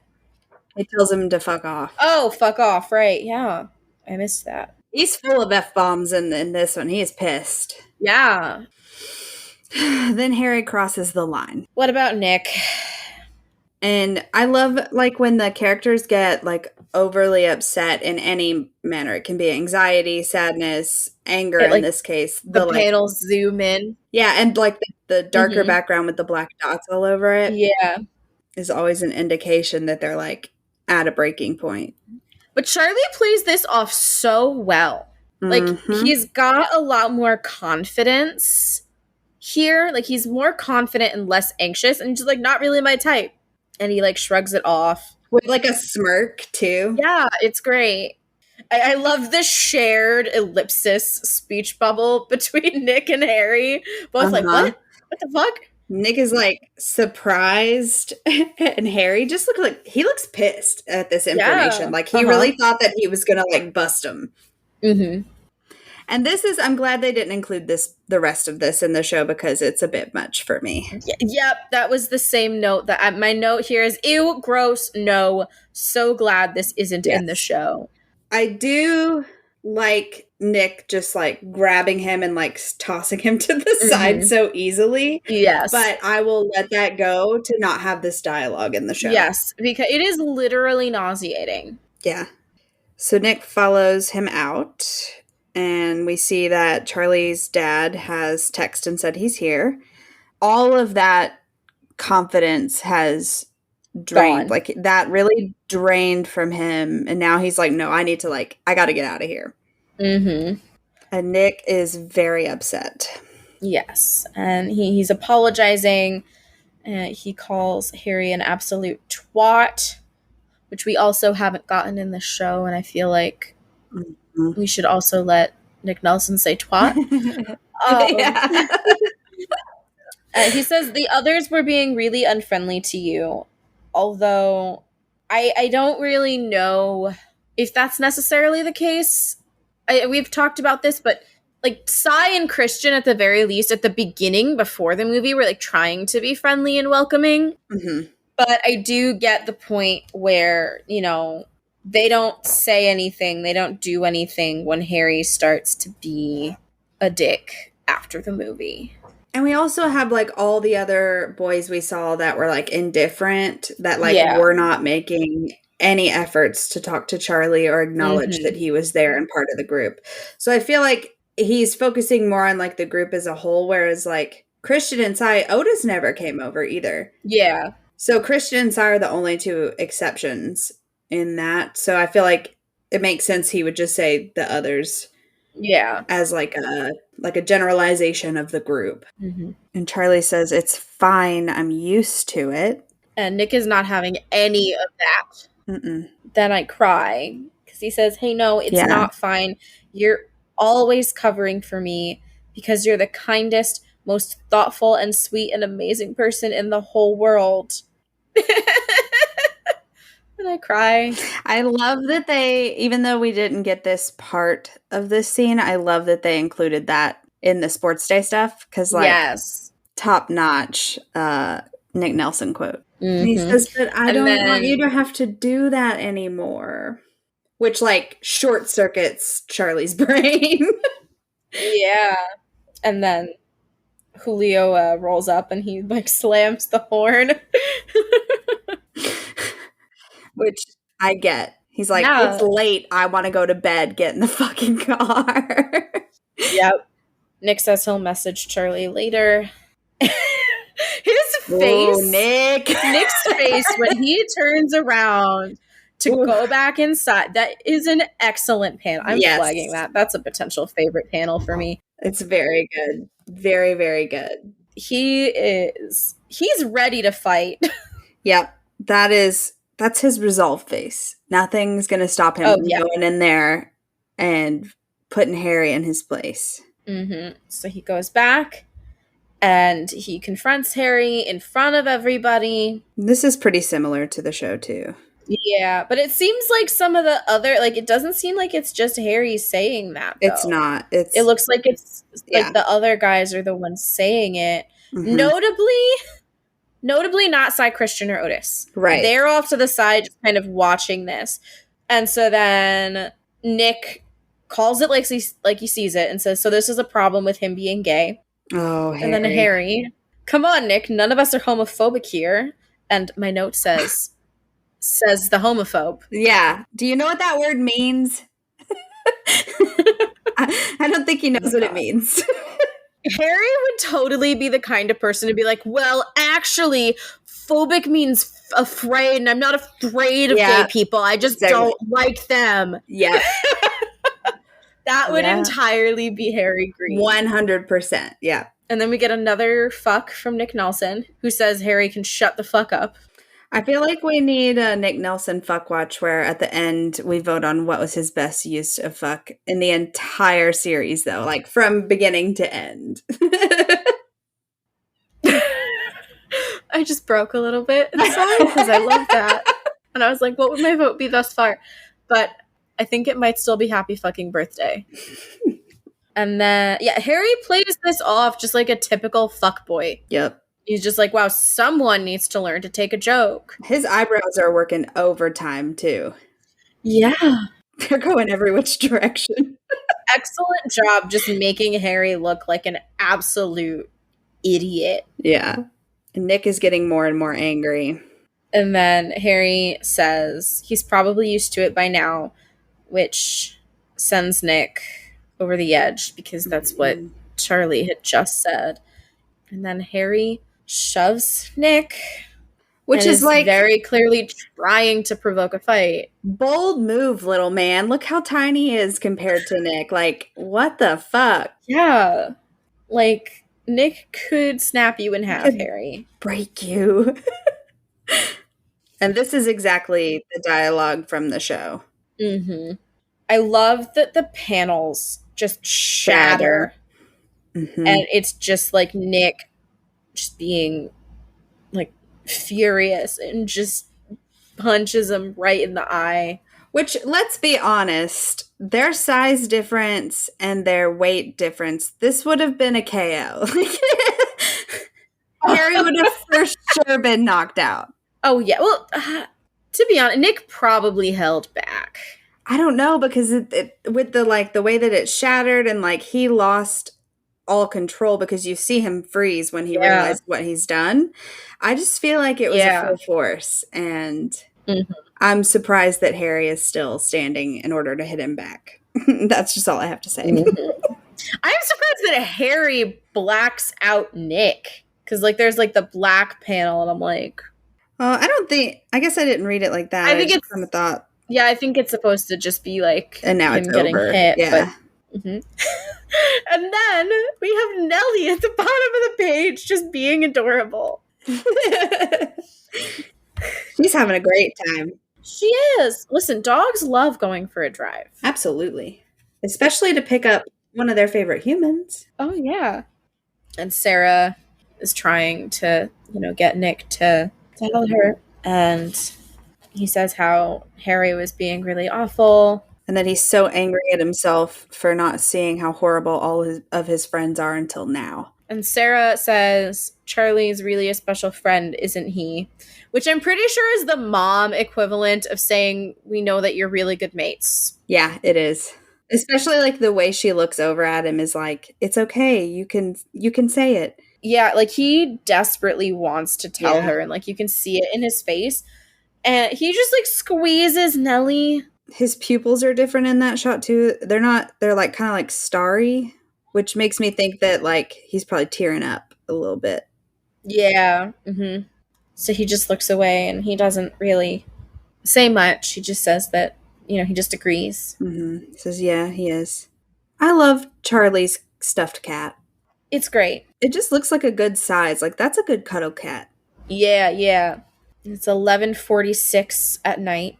Nick is texting him, and Charlie is awake. He's just laying there. But he sits up. Yeah, I was going to say, he's just laying there, but when he sees that Nick has texted him, the way he shoots up. I'm up. Yep. Then we get this text exchange where Nick is apologizing, saying that all of his friends are assholes. Charlie, of course, is like putting all of the blame on himself and saying, I shouldn't have agreed to come. Nick says, I don't want to be friends with those guys anymore. Like, I thought if I could show them how cool and lovely you are, they might stop being dicks, but it didn't work. And I have a lot of thoughts about this. I don't think that it's a good thing for Nick to be isolating himself from like people outside of his relationship. I understand why he's feeling the way that he is right now, and I understand, you know, why he's saying these things, but at the same time I'm like, Nick, no, you need to have something. You need to have some semblance of an identity outside of your relationship, because this is not healthy. Right. But then the conversation gets really, really cute, and I kind of forget that. Because then Charlie's like, cool and lovely. Says, well, you are. And he says, I don't expect you to dump your friends for me. And Nick says, oh, they're dumped. They're all dumped. Anyone who's mean to you is officially dumped forever. And I love that. I really love that. Yeah, it's very cute. And Charlie points out Cy and Christian are nice. Notably, Otis is left out. And he says, and Omar sometimes. He says, and Otis sometimes. No, mine says Omar. Mine says Otis. Oh. I have to assume that they mean Otis, though. Right? Okay, both of the books say Otis, but Tapas says Omar. So I wonder if his character name didn't get changed. Oh, maybe, yeah. No, there's like panels where they're like the three of them are labeled. Weird. Maybe it's just a typo that never got noticed. All right, we'll see when we get to Really Good Mates, which isn't until chapter 4, but when we get there, we'll have to see if Tapas labels Otis as Omar, because I know that in that conversation they're all labeled. Interesting. But this opens up Nick to being like, to be honest, I don't have many good friends. I don't really have any very close friends apart from you. And then Charlie says that his friends want to adopt Nick into the friendship group. Which I think Tao would probably disagree with still at this point. Yeah, but I think that Alid and Elle would outvote Tao anyway. So. For sure, yeah. And then he'd just go along with whatever Elle says because he's in love with her. Uh-huh. I love that Nick's like, they liked me because they're all so nice. And I'm like, Tao is nice to you? But I do think that that's my show blinders. Yeah, true. And then they're just flirting and this is a cute montage. I know, I love it, where they're just going from like being in bed and brushing their teeth. It's so cute. And we can see the time passing on the clock. It's been hours. Yeah, and by the time that Charlie falls asleep, it's 1:27 in the morning. And it was like 11 something when they started talking. But so he was going to tell Charlie about the fight, but he deletes it and says that they should go on a proper date, but that he wants to make it a surprise. I'm so excited. I just drew hearts all over this whole thing. Charlie gets very excited. Yes. Calls Nick his favorite person. And Nick says that Charlie's his favorite person in return. Which is like, that's like, it's like the secret code way of saying I love you before you're ready to say I love you. And it's so cute. It's very cute. And Charlie's fallen asleep. Oh, he's passed out. Mm-hmm. And he's like cuddling Kitty. And there's just this text from Nick that says, I'm going to fall asleep too, but I just want you to know that you're the best and I'm going to kiss you a lot tomorrow. And it's just so sweet. Because like that's the first thing that Charlie is going to see when he wakes up. And he's just going to... He's going to squeal and kick his feet. Yeah. It's so cute. Then the next morning, Nellie is licking the entirety of Nick's face. Yeah, it's so cute. It's adorable. I love that Nellie gets to go on this trip with them. Yeah. We get Charlie seeing Nick's eye. Ooh. And, telling Charlie about the fight. And Nick is feeling a lot of guilt. Yeah, I prefer this to the show so much, though. We just don't get this dialogue from him in the show. Like, it's all over his face in the show, but they, like, combine this and the texting scene where he talks about having shit friends and stuff into that one little form scene. So it's a really watered down version of this. And I think, too, in the show, it fuels, like, Charlie's anxiety a lot more. Yes. Which kind of, like, feeds into, like, all of the reasons why he's, like, thinking of breaking up with Nick. Because of that and the stuff with Tao, and it's just a lot. Yeah. But I prefer this exchange. I think it's a healthier conversation. I mean, it's a conversation. They don't really have a conversation in the show. that too. And then we get this adorable exchange where Nick asks, how are we even dating? And Charlie says, because I'm so hot, I turned a straight boy. And Nick's like, that may be true, but too soon. It's so funny to me. I love it. And they're at the train, and Nick still won't tell Charlie where they're going. Yep. Notably, he does not blindfold. Well, he doesn't blindfold him, but he just, like, covers his eyes. Yeah. Notably, that's not the case, which is probably for the best. They're at the beach, and Nellie is the most excited of all three of them. Yeah, she's like, hell yeah, water! She just runs full speed into the water, and it's adorable. And they're playing in the water. Nick falls over. Charlie thinks this is the funniest thing ever. Which, like, it is the funniest thing ever. They get fish and chips that they're going to share. Then they're kissing. And then they go to the photo booth. This cafe that has a photo booth. And Nick references an arcade. And this is a story that we see in the mini comic Moments, which we're going to talk about all the mini comics separately. But it's like before they started dating. And I love that he's like blushing bringing this up because it was like, before they started dating, but he knew what he was doing going in that photo booth. And Charlie, he's like, T, do you remember that time?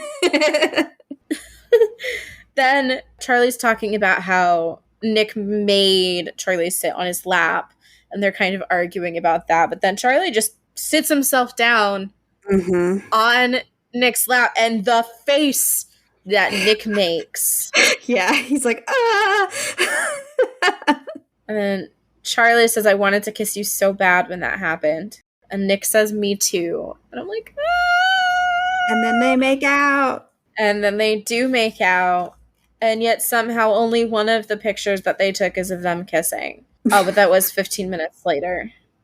So they made out of it, and then they did the photos. And Charlie flattens his hair again! I love the flowers that go around them. Yes, they're so cute. But yeah. Sorry, I'm just really mad about Charlie flattening his hair. Need to write Alice a letter. Yeah. They're so cute, and this is like beautiful. Just these like this panel of them like sitting on the beach, just like looking out, and then they're listening to music, and specifically they're listening to "Still Together" by Mac DeMarco. But I love the panel of them laying. Like Nick's got his hands behind his head, Charlie's got his legs crossed. So cute. Yeah. And then we get the conversation where Charlie says, yesterday you said you didn't want me to cover for you anymore. Does that mean you want to come out? And Nick says, yeah, it does. Which is different because in the show, Nick brings this up. Mm-hmm. But there's also just so many different circumstances going on in the show that I think in the show it makes more sense for Nick to bring it up. And Charlie's like so excited he like sits up about it. You really want to? This is where he says he's definitely bisexual. That panel is so cute. He's so like, you can tell that it like gives him butterflies to say it out loud. Yes. Mm-hmm. He doesn't want to creep around pretending they're just friends. Doesn't want to make some sort of public announcement, but wants to be able to tell the people he cares about, and wants Charlie to be able to as well. And then we get, I like you so much, and I love liking you. I love this. I love it. It's so good. I'm just like gonna like take a moment and enjoy the serotonin. The panel where he jumps up and says, "And I love liking you." Every time I see it, it makes me think of the panel of him smiling up in the rain with the umbrella. Yeah. Mm-hmm. And then he runs into the water screaming, I like Charlie Spring. I like it. There's a pause. And then clarifies in one word. There's no gaps in any of that. It's in a romantic way, not just a friend way. It's so cute. I love it. I think the fact that it comes out as one word like sends it over the edge. Like it's cute, and then just the fact that it's all just one word it's adorable. And Charlie's like giggling. So cute. And he starts crying because he's so happy, and I'm crying because I'm so happy. Everyone's crying. Yeah. And Nick's worried that he did something wrong. Calls him Char. So concerned. And then we get Charlie explaining he's just really happy and never thought that this would happen to him. Ugh, then we get two Chars. We get another Char. This is the third Char in just this one comic. And he says, me neither. I know, but I'm also like, dude, you guys are like in high school. Charlie's like, so does this mean we're boyfriends? Was that not established the last 10 times I made out with you? It's so cute. Then we get our why are we like this? Mm-hmm. Nick lifts Charlie up and runs him into the sea. With his shoes on. And proclaims to the world, I'm your boyfriend. You're my boyfriend. We're boyfriends. And I love that it's just like they collapse instead of like him going back and like gently sitting Charlie down. It's like, yes, he just like falls and lets Charlie lay on top of him. And at some point in this, page, Nick's shoes do disappear. Yeah, but we just don't see them, and so I'm like, where the fuck did his shoes go? You know what? I don't even care where they went. I'm just glad they're gone. They're not on his feet in this shot. I'll take it. They're lost to the sea. And so we have like all of the leaves because it's just perfect. And Charlie says, and now we're going to tell people. And I cry. And that's so cute. And then Nick gets home. And Sarah asks if he had a good day. And Nick kind of recounts the experience. And Nellie shares that she also had a good day with an enthusiastic poof. Mm-hmm. I love it. I don't know. Nellie's and I love perfect. This painting that they're sitting in front of at the table too, because it looks like the flowers from the kiss. Exactly. It's gorgeous. And I love the way that like there's like all of the detail on it when we like zoom in on Nick and Sarah talking. And I love Sarah. He's like, you know, Charlie's like my best friend. And she's immediately like, no, he's not coming on vacation. I've already got the tickets. Yeah, exactly. It's so funny. But then he says he's my boyfriend. Charlie's my boyfriend. And this panel is gorgeous. Yes. Like, because we have the work of art behind them. And then like the flowers are all like coming up out and like. Also, he doesn't make eye contact when he's saying this like he does in the show. Mm-hmm. He's like talking to Nellie. Yeah. And he's like, he starts crying. And it's like after he finally gets it all out, he's like, I wanted you to know And then like he peeks up at Sarah, and she just hugs him and says, "Thank you for telling me." And she comforts him while he cries some more. She wipes away his tears and tells him that he doesn't have to say that he likes girls if he doesn't, which he shuts down immediately. He's like, no. I do. I like both. It's called bisexuality. And this is the change that we get in the show, because in the comic, she says she wasn't born in 1920, but Olivia Colman being Olivia Colman, they let her say the 18th century. Because, you know. And then we get our like little montage of memories. Says they started going out like a month and a half ago, but I started liking him way before that. Months ago. Yeah, and we get all of these like flashbacks. And Inform and rugby and snow day. And Nick says that he wanted to tell her, but they never talk about gay stuff, and so he didn't know how she would react.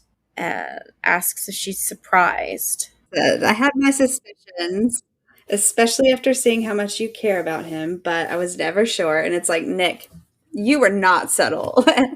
She knew. No. And I'm like, also, she wasn't very subtle. Right. Like, I do love, like, she has this moment where she says, "I'm sorry I ever made you feel like you couldn't tell me that."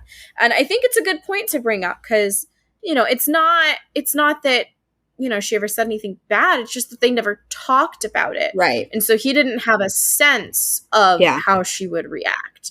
And I think that that's like an important thing for adults, like especially parents and even, you know, other adults in kids' lives to kind of think about, is like, it's not just the like being outwardly against something, you know, that's going to maybe make your kids feel afraid. It's not talking about it either. It's like you have to normalize it so that in any case that they know that they can feel comfortable talking to you. And I think that's something that a lot of folks are still kind of realizing.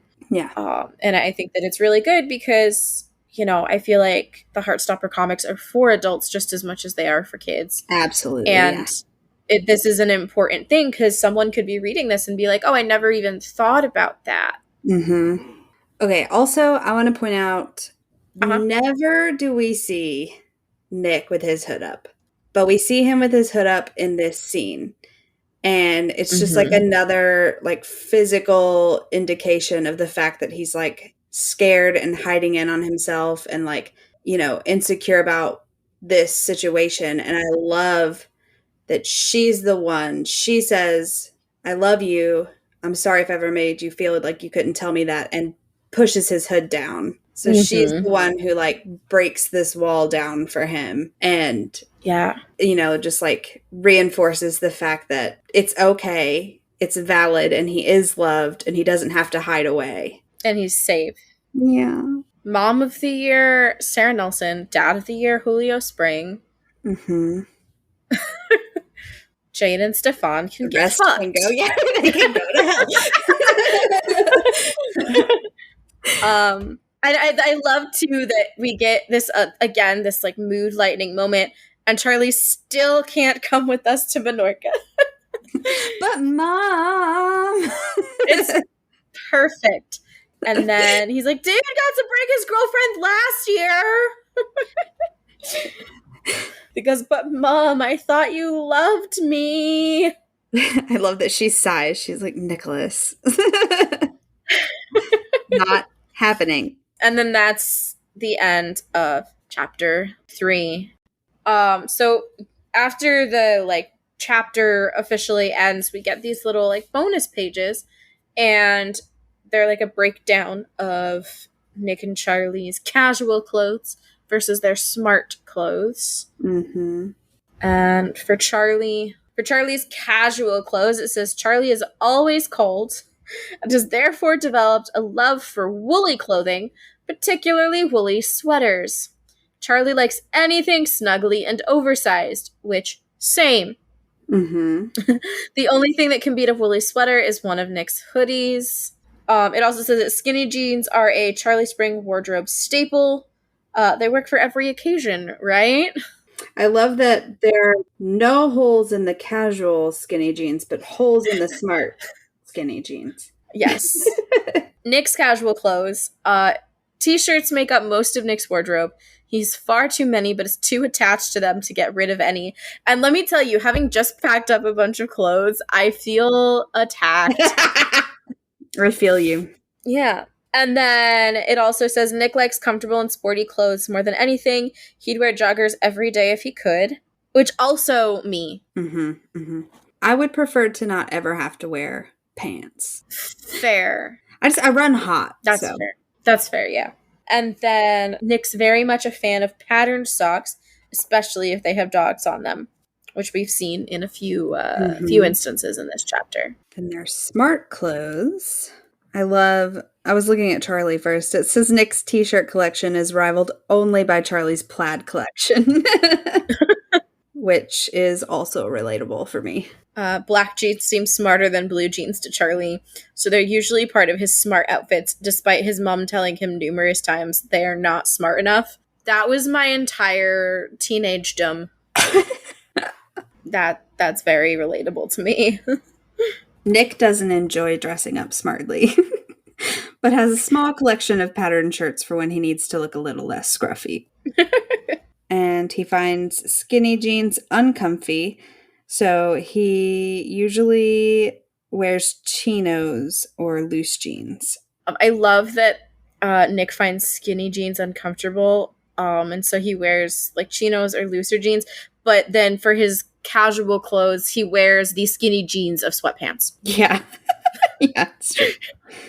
But at least they're stretchy. That's true. I love that he cuffs his, of course, in true bisexual fashion. Have to.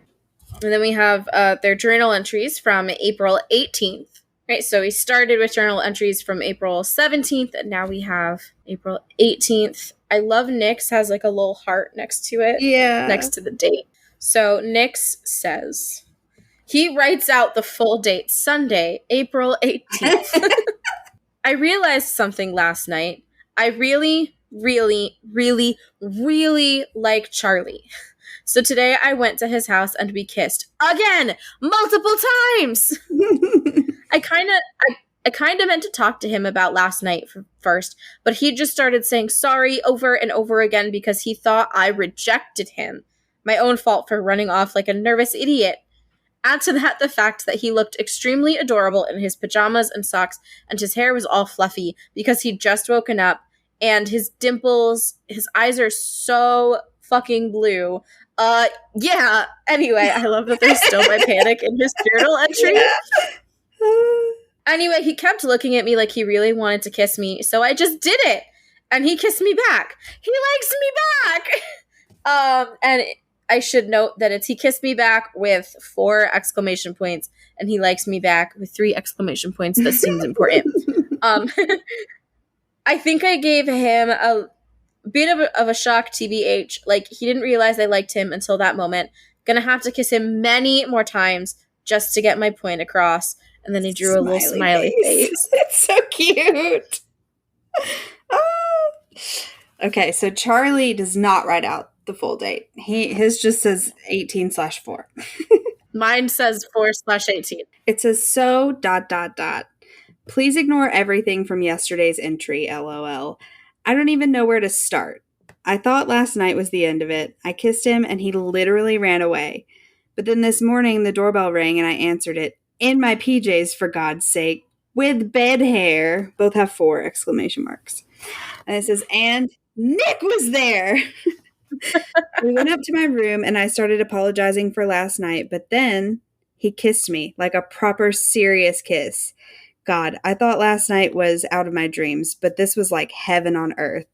Firstly, he looked like an angel. He was all damp from the rain and wearing those annoyingly hot skinny joggers, and he just looked all out of breath and tall and big, and then it's like scribbled out. So. And then it just says, God! And when he kissed me, ... scribble. I swear I couldn't breathe. Yeah, I think he might not be straight. Which is probably a valid assertion at this point. Yeah, I mean, kissing boys is a pretty not straight behavior for a boy. Oh, and then do you have this adorable little illustration at the end of Nick carrying Charlie? They're in their rugby uniforms, so it's probably when he like got hurt earlier. And it says, "Nick, I can walk." Nick says, "This is faster." It's cute. All right. So, did you have a favorite quote or a favorite panel ready to go? There's a lot of quotes to choose from here, so I'm just going to make a snap decision and go with That's the full-on proper gay crisis line. I celebrate this. It's a good choice. I think I'm gonna have to go with, and I think that this was my favorite line when we did the show as well. But I like Charlie Spring in a romantic way, not just a friend way. Yeah, you know, it's perfect. I do think that just like the thing for this iteration specifically, the one-wordedness of it all really just takes it to another level for me. Yes. And then it's even harder to pick a panel. Yes, I flagged a few. Same. That I thought were visually impressive. So I'm just going to tell you my first contender is the kiss in Charlie's bedroom. It's the panel. It's like the full page with the flowers and the hearts where Nick kisses Charlie to shut him up. I have the Nick turning back to go into the movie theater, his like angry face, ready to fight. Them sitting on the beach. It's like it's like a panel that's like most of a page right before they're listening to music. And then I have the panel where he says, he's my boyfriend, Charlie's my boyfriend. And I think that's the one I'm going with because it's just gorgeous. Every time I look at it, it's like knock my socks off. So I think I'm going to go with that full page. Nice. Where the flowers are kind of coming up and all around. That's a good one. So yeah, I also had several that I took a screenshot of. Some of them are silly though. Like the Tao panel when he looks over and Nick and Charlie are like flirting at the bowling alley and it's just like a close up of his face and he looks so mad. I don't know why, but I laugh every time I see that one. Just he's so intense and serious and like nobody else. This is not, you're way too serious for this situation, my guy. The entire like page of the so sorry I ran away, I was just freaking out and like honestly I'm having a proper full-on gay crisis, and you see him like throw his arms up and like turn around and go over to the bed and sit down. That one, I like the way that the words like are kind of like all haphazard all over everywhere. Also the panel where Charlie says, well, you could be bisexual or something, and that it's just Nick having like a full-on like bisexual, huh? Also the panel when Charlie hugs him when he's having his breakdown, and then Charlie starts crying and he's like, why are you crying? And then there's the panel of them just like both crying and hugging and laughing. Which is just like really sweet of them, like having their foreheads together, like crying and laughing at the same time. Very cute. The one of them at the movies where they're side-eyeing each other and it's like the heart question mark, heart exclamation mark. But the one that I'm going to go with is the panel when Nick tells that he's going out with Charlie and he like gets nervous and he like, you know, grabs his neck and he's like blushing. And then we got Tara below just like covering her mouth and like jumping with excitement. I think it's so cute. And I love Nick and Tara's relationship. Yeah. So that's what I'm going to go with. That's a good one. This chapter is like a 5 for me. There's a lot going on here. Oh, yeah. For sure. It would be a 5 for me too. There's from beginning to end, there's just like so many moments where I'm like, so just like screaming. Sure. Yeah. Oh my God. Yeah. But it covers a lot of like really big moments. It's basically the entire second half of the show. And now we're caught up. Yeah. And I think just looking forward for y'all, I think we have one more bonus episode and then 2 more bonus episodes. Right. That's right. We're going to do 2 bonus episodes and then we're going to be starting our season 2 coverage, which So is really exciting. And we might have a few other things coming in the near future, so keep an eye out for that. Yeah. So that just about wraps us up for this episode. And of course, this is a bi-weekly podcast by two bisexuals. And we will be back in 2 weeks to once again revisit season 1 with some very special guests that I'm very excited about. Yes. And if you want to follow us online, we are at Why Are We Cast on all platforms. And if you like this, please consider rating and reviewing us. Until next time, bye. Bye.